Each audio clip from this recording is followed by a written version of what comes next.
1 સપ્ટેમ્બરથી ઘણા બધા ફેરફારો થવા જઈ રહ્યા છે। આ ફેરફારોની સીધી અસર તમારા ખિસ્સા પર પડશે। વિદેશ જનારા મુસાફરોથી લઈને એલપીજી ગેસ સિલિન્ડરનો ઉપયોગ કરનારાઓ માટે પણ નવું અપડેટ છે। બિઝનેસ અને નોકરિયાત વર્ગ માટે આઈટીઆર ફાઇલ કરવાની ડેડલાઇન પર પણ નિયમ છે, જેના વિશે જાણવું ખૂબ જ જરૂરી છે। નવો મહિનો શરૂ થાય તે પહેલાં જ આ નિયમો જાણી લો, નહીં તો તમારી મૂડી પર મોટી અસર પડી શકે છે। ઓગસ્ટ મહિનો હવે પૂરો થવા આવ્યો છે અને સપ્ટેમ્બરની શરૂઆત સાથે જ ઘણા મહત્વપૂર્ણ ફેરફારો લાગુ થવા જઈ રહ્યા છે। આ ફેરફારોની અસર સામાન્ય લોકોના જીવનને લઈને ખર્ચ અને બચત સુધી થઈ શકે છે।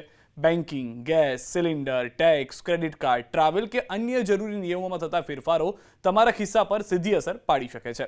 કેટલાક ફેરફારોના કારણે તમારે પહેલા કરતાં વધુ ચૂકવણી કરવી પડી શકે છે, જ્યારે કેટલાક ફેરફારથી રાહત પણ મળી શકે છે। આ સ્થિતિમાં સપ્ટેમ્બર શરૂ થાય તે પહેલાં આ તમામ ફેરફારની માહિતી રાખવી તમારા માટે જરૂરી છે। જો કોઈ નિયમ હેઠળ કોઈ મહત્વપૂર્ણ કામ પૂરું કરવાનું હોય તો તેની ડેડલાઇનની રાહ ન જુઓ।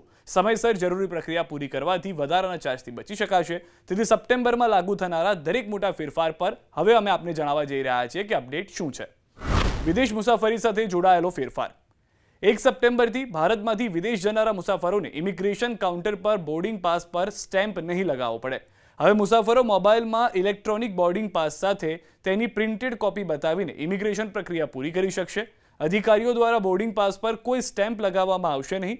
બ્યુરો ઓફ ઇમિગ્રેશને આ ફેરફાર પ્રક્રિયાને સરળ અને ઝડપી બનાવવા માટે કાર્યો કર્યા છે। આનાથી મુસાફરોનું વધારાનું કામ ઓછું થશે। આ નિયમ ભારત બહાર જતા આંતરરાષ્ટ્રીય મુસાફરો પર લાગુ થશે। આઈટીઆર સાથે જોડાયેલો નિયમ કે જેમાં બદલાવ આવ્યો છે। જો તમે કોઈ ધંધો કે પછી નોકરી કરો છો તો આઈટીઆર ભરતી વખતે સાચું ફોર્મ પસંદ કરવું જરૂરી છે। અસેસમેન્ટ યર 2026-27 માટે જે લોકોના ખાતાઓનું ઓડિટ કરવાનું જરૂરી નથી તેમણે 31 ઓગસ્ટ 2026 સુધીમાં રિટર્ન ફાઇલ કરવાનું રહેશે।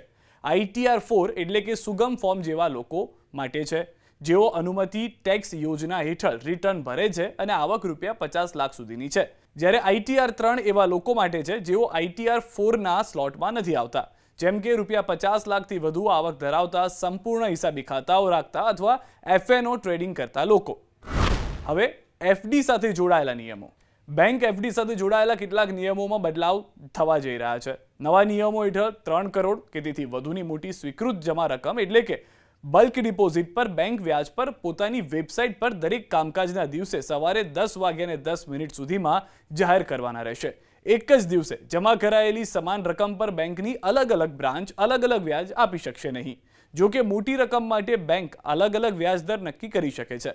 સામાન્ય લોકોની નાની રકમોની એફડી પર આ બદલાવની કોઈ ખાસ અસર નહીં થાય। નવા નિયમોનો હેતુ વ્યાજ દરોમાં પારદર્શિતા વધારવાનો અને બેન્કિંગ વ્યવસ્થાને વધુ સ્પષ્ટ બનાવવાનો છે। જો કે આ બદલાવ 1 ઓક્ટોબર 2026થી લાગુ થશે। એલપીજી ગેસ સિલિન્ડર બુકિંગ માટે ફેરફાર।